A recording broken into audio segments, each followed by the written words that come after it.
Assalamualaikum warahmatullahi wabarakatuh. Selamat siang teman-temanku semuanya. Berjumpa lagi dengan kami dalam pembimbingan KSM Daring. Untuk pertemuan kali ini, kami akan menjelaskan tentang akuntansi perusahaan dagang. Apa itu akuntansi perusahaan dagang?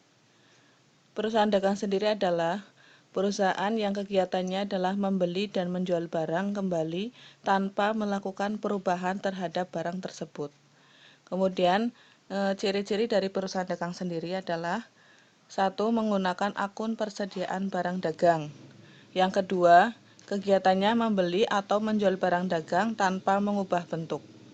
Yang ketiga adalah adanya perhitungan harga pokok penjualan. Jadi nanti di dalam penghitungan laporan keuangan ada penghitungan harga pokok penjualan. Untuk transaksi yang biasa terjadi di perusahaan dagang antara lain ada pembelian barang dagang baik secara tunai maupun kredit, kemudian penjualan barang dagang baik secara tunai maupun kredit, kemudian ada transaksi membayar atau menerima biaya angkut pembelian atau penjualan.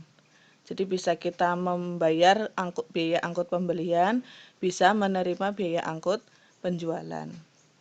Kemudian yang terakhir adalah menerima atau mengembalikan barang dagang. Jadi nanti ada transaksi pengembalian barang dagang baik yang telah dijual atau yang telah dibeli. Kemudian ada akun-akun khusus yang hanya ada di perusahaan dagang, yaitu akun persediaan barang dagang, pembelian, beban angkut pembelian, retur pembelian dan potongan harga, potongan pembelian, penjualan, beban angkut penjualan, retur penjualan dan potongan harga, dan terakhir potongan penjualan. Jadi akun-akun khususnya adalah persediaan barang dagang, kemudian yang berhubungan dengan pembelian, dan yang berhubungan dengan penjualan. Akun-akun tersebut itu hanya ada di perusahaan dagang. Kemudian untuk siklus akuntansi perusahaan dagang dari jurnal khusus, buku besar, neraca saldo dan sampai laporan keuangan sampai kertas kerja itu kan sama langkah-langkahnya dengan akuntansi perusahaan jasa. Untuk kali ini kami akan khususkan ke laporan keuangan saja karena di sini ada penghitungan harga pokok perusahaan, harga pokok penjualan, di mana penghitungan HPP ini biasanya keluar di soal KSM nasional. Jadi kami khususkan di laporan keuangan saja.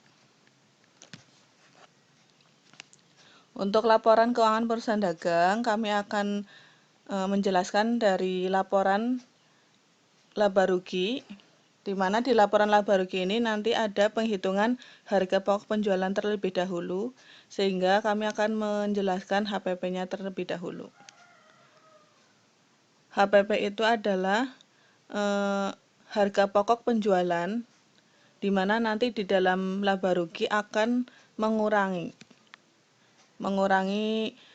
penjualan, kemudian baru diketahui laba atau ruginya. Di dalam HPP ini untuk penghitungannya adalah persediaan barang dagang awal ditambah pembelian bersih, di mana pembelian bersih ini diperoleh dari pembelian kotor, dikurangi retur pembelian, dan pengurangan harga, kemudian dikurangi potongan pembelian. Setelah persediaan barang dagang awal ditambah pembelian bersih, kemudian dikurangi persediaan barang dagang akhir, maka nanti akan ketemu HPP. Pada intinya, komponen HPP itu antara lain persediaan barang dagang awal dan akhir, kemudian pembelian bersih, meliputi pembelian, beban angkut pembelian, retur pembelian dan potongan harga, dan potongan pembelian.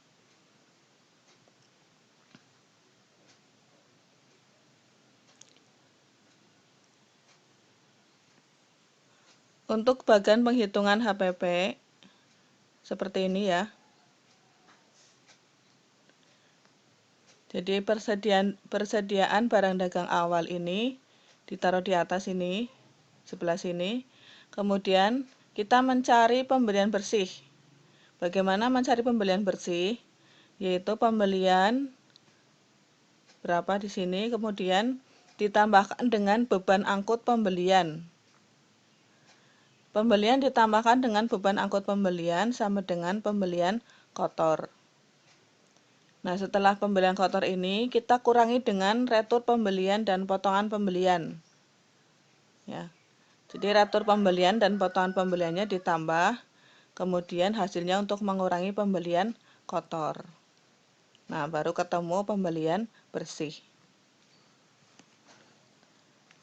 Pembelian bersih ini nanti untuk menambah persediaan barang dagang awal ini.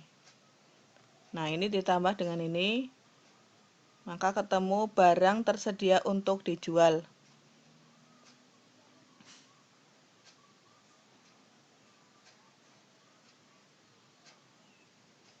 PTUD ya, ini namanya, barang tersedia untuk dijual. Kemudian barang tersedia untuk dijual ini nanti akan dikurangi dengan persediaan barang dagang akhir. Setelah dikurangi, maka baru ketemu harga pokok penjualan. Ya, ini untuk alur penghitungannya.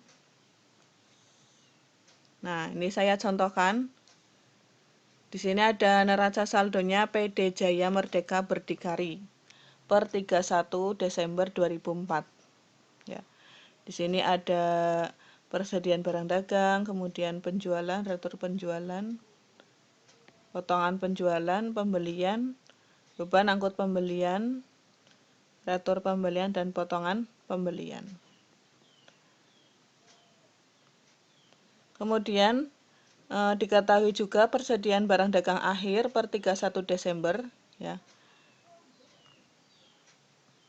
adalah sekian. Jadi yang di neraca saldo adalah persediaan barang dagang awal, yang di sini di bawah ini adalah persediaan barang dagang akhir.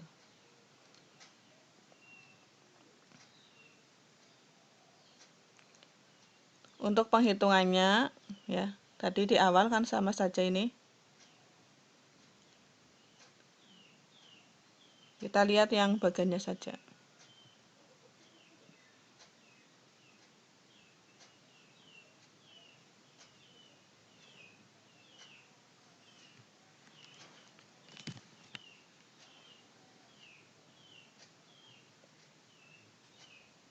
Nah, ini.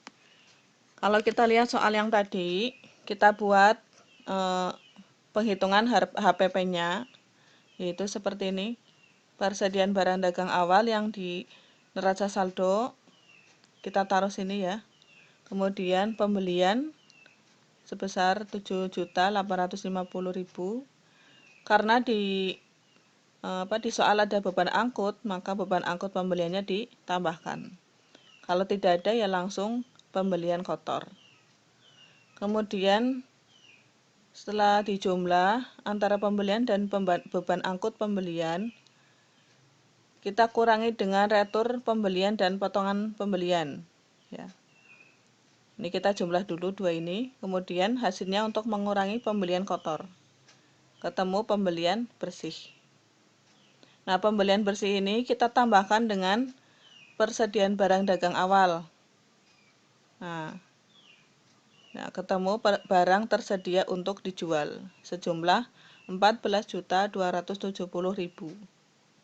Setelah itu kita kurangi dengan persediaan barang dagang akhir yang di bawah kolom ya di soal.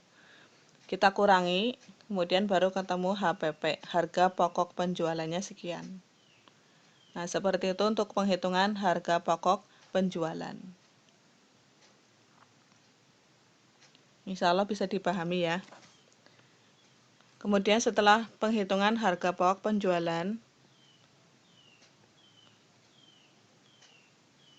baru kita akan membahas tentang laporan laba rugi. Sebenarnya sama di perusahaan jasa juga untuk penghitungan laba rugi hanya pendapatan dan beban kan ya. Nah, untuk yang perusahaan dagang bahasanya bukan pendapatan tetapi penjualan.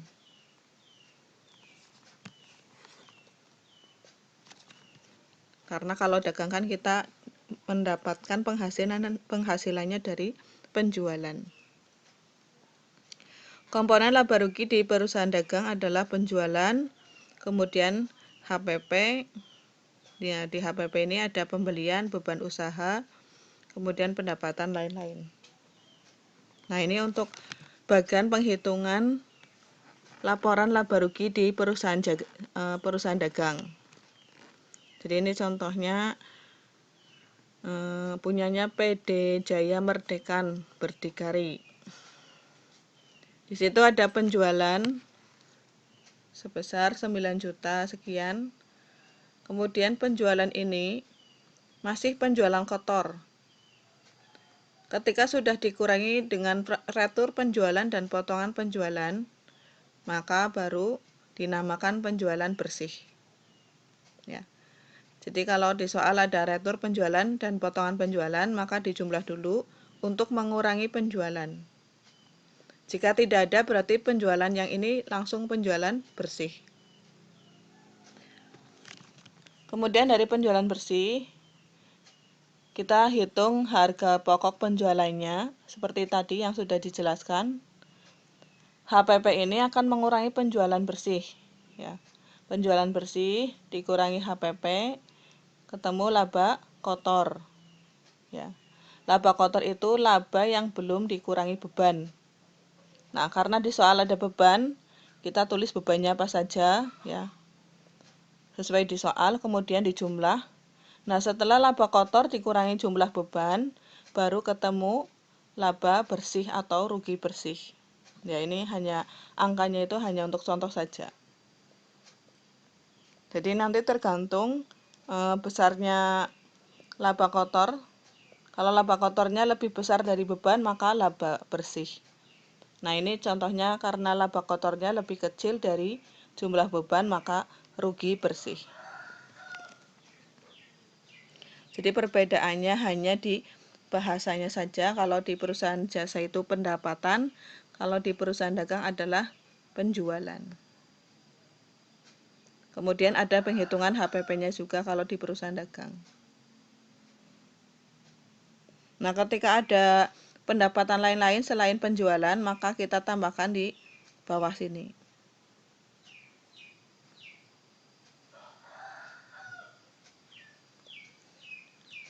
Demikian ya penjelasan untuk hari ini. Nanti kita lanjut untuk diskusinya.